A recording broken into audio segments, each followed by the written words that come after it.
Olá pessoal, vamos ver agora uma série com duas aulas bem breves para fazer um breve apanhado sobre calor latente e calor específico. O calor latente, cujo símbolo é o L maiúsculo, ele é o oposto do calor sensível, ou seja, quando fornecemos energia ao sistema, o mesmo mantém a sua temperatura, porém o seu estado de agregação, o seu estado físico, ele sofre alteração.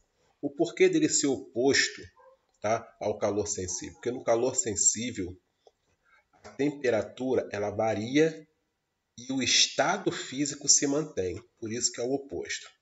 A fórmula utilizada para se determinar o calor latente, ela se dá por Q, quantidade de calor recebido ou cedido, igual a massa do corpo vezes o calor latente.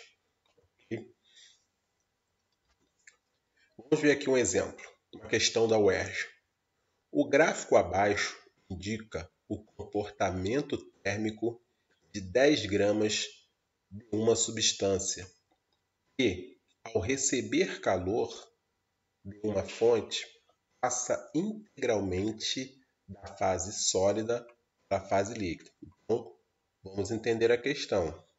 Um gráfico abaixo indica o comportamento térmico de 10 gramas de uma substância. 10 gramas, já temos aqui a massa. E ao receber calor de uma fonte, recebimento ou cedimento de calor, qual é a variável? E, calor recebido ou cedido. Passa integralmente da fase sólida para a fase líquida. Aqui nós temos o gráfico, onde nós temos aqui o eixo Y e o eixo X. O eixo Y na vertical é o que corresponde à temperatura, variação da temperatura, então ela varia de 0 e vai se elevando. E aqui no eixo horizontal, também chamado de X, nós temos a variação de calor em calorias. Começou em 0, 300 e 100. Eu quero que vocês tenham aqui atenção que, no início, antes da reação, a temperatura era 0 e a quantidade de caloria era 0. Só que com o passar do tempo, conforme a temperatura foi se elevando, ela, ao chegar a energia de 300 calorias, ela começou a passar do estado sólido para o líquido. E aí, quando ela chegou nessas 300, a temperatura se manteve até ela mudar completamente para a fase líquida. Okay? Até recordando que nós vemos em química ponto de fusão, ponto de ebulição. E aí ela pergunta, o calor latente de fusão, fusão é a passagem do estado sólido para o estado líquido, dessa substância em calorias por grama igual a... Vamos lá. Primeira coisa que eu sempre falo com você, vamos primeiro identificar as variáveis que a questão nos dá. Tá? Então, primeira variável, quantidade de calor, como eu falei, estava em 0. Tá? Quantidade de calor, calorias. Ela começou de 300 a 100, foi quando ela começou a mudar. Quando chegou em 300, ela começou a mudar de sólido para líquido. Começou a ocorrer a fusão. E foi de 300 até 1000, quando ela mudou completamente para o estado líquido. Então, ela variou de 300 a 1000. Ou seja, de 300 para 1000, qual é a diferença? Quanto que foi a variação? Ou seja, você pega a caloria final menos a inicial para você descobrir quanto que ela variou. Então, ela variou em 700 calorias. Segundo, massa. Massa, a questão já te deu aqui, 10 gramas. E o calor latente é o que nós temos que descobrir.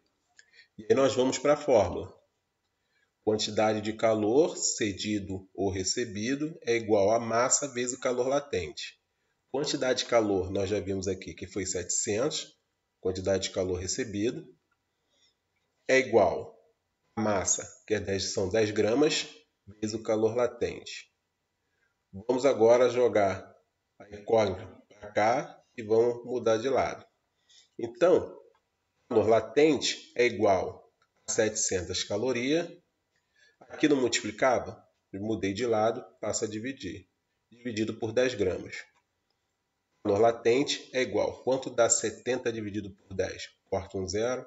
Corta um zero, 70. Então, 70 calorias por grama. Ou seja, nossa resposta é letra A.